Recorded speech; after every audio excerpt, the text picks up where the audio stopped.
પોરબંદરની પ્રાથમિક શાળાઓમાં રક્ષાબંધનની ધામધૂમપૂર્વક ઉજવણી કરાઈ હતી।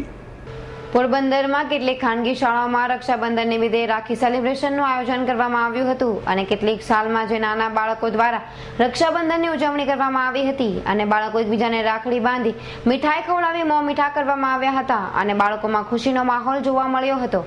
મારું નામ માનસી છે, હું 6th સ્ટાન્ડર્ડમાં છું, કેબી રાજાવાલા સ્કૂલમાં ભણું છું। આજે અમારી સ્કૂલમાં રક્ષાબંધન નિમિત્તે સેલિબ્રેશનનું આયોજન કરવામાં આવ્યું હતું, જે બધા બોયઝે અમને ગિફ્ટ આપ્યા છે। હું જોશી ડિમ્પલ, કેબી રાજાવાલા સ્કૂલ। આજે અમારી સ્કૂલમાં રાખીનું સેલિબ્રેશન રાખવામાં આવેલ હતું, જેમાં અમે નાના બાળકોને બધું રક્ષાબંધન વિશે સમજાવેલ છે કે કઈ રીતે ભાઈ બહેનનો સંબંધ કઈ રીતે હોય છે અને નાની બધી બાળાઓને નાના છોકરાઓને રાખડી બંધાવેલ છે બધાને। સાથે પેરેન્ટ્સના સપોર્ટ અમે જે રાખી સેલિબ્રેશન રાખેલું તેમાં દરેક પેરેન્ટ્સે સરસ સરસ રાખડી બનાવી અને મોકલાવેલ છે અને નાના છોકરાએ સરસ સરસ નાની બાળાઓને ગિફ્ટ આપેલ છે, જેથી એટલો બધો અમારી સ્કૂલમાં ખુશીનો માહોલ છવાઈ ગયો છે। નાના બાળકો બહુ જ ખુશીથી આ માહોલ ઉજવેલ છે। ચેતન ઠકરારનો રિપોર્ટ, S9 ન્યૂઝ, પોરબંદર।